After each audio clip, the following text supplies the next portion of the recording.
when we worship Allah through the Tawheed al-Asma wa Sifat, we do so insisting that we do not give human beings Allah's names and attributes.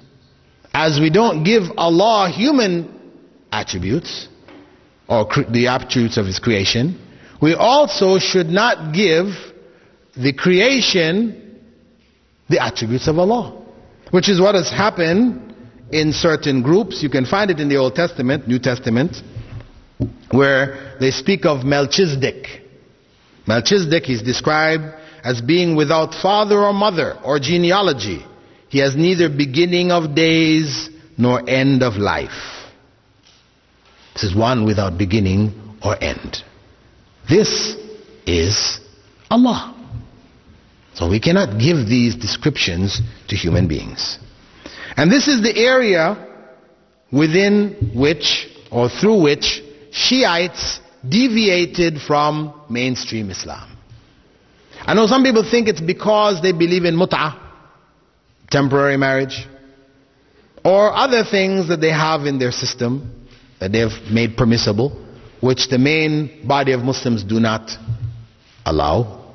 But this is not really the area of difference. The area of difference with Shiism is this area that they have given to their imams. It's all about the imams. That's why for them belief in the imams is one of the pillars of faith for them. As we have Arkanul Iman, we have the 6 pillars of faith. For them, belief in the imams is one of their pillars of faith. What does belief in the imam mean? It means that they believe that the imams, these 12 individuals, not including Khomeini, they talk about Imam Khomeini, they don't mean this.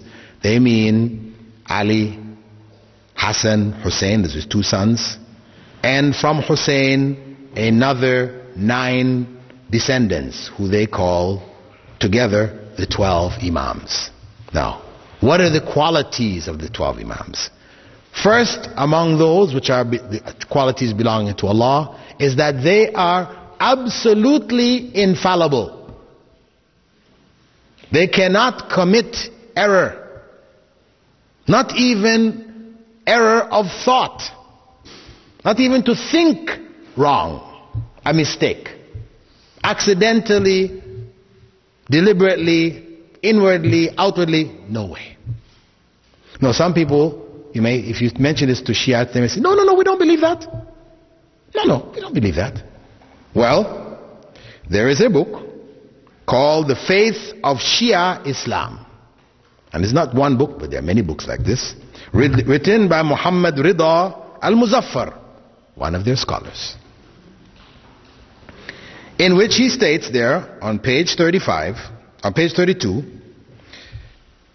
we believe that an imam must be infallible.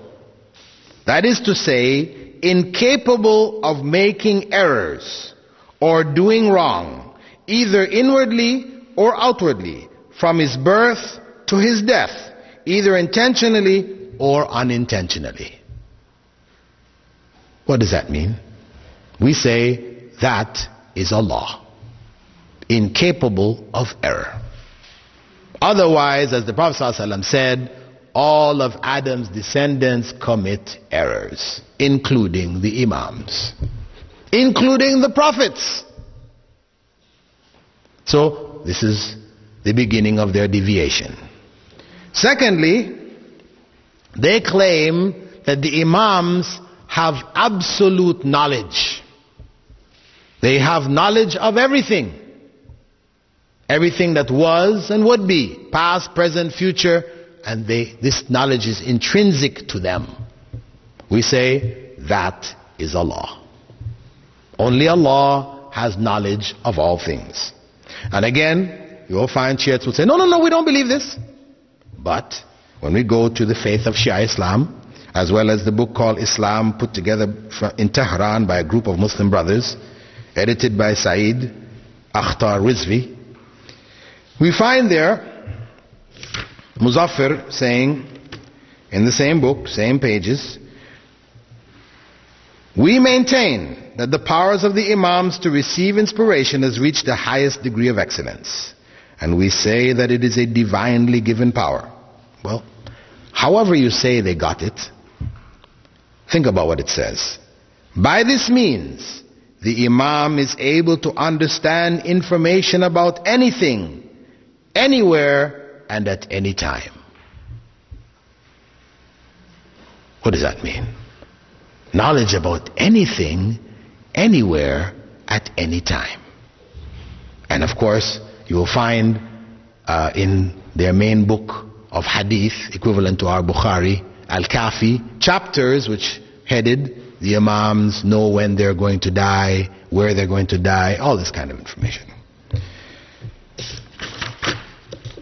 The third major point is what they refer to as al-wilaya at-takwiniya or al-khilafa at-takwiniya. We call it the creational caliphate. What this refers to? What does this refer to?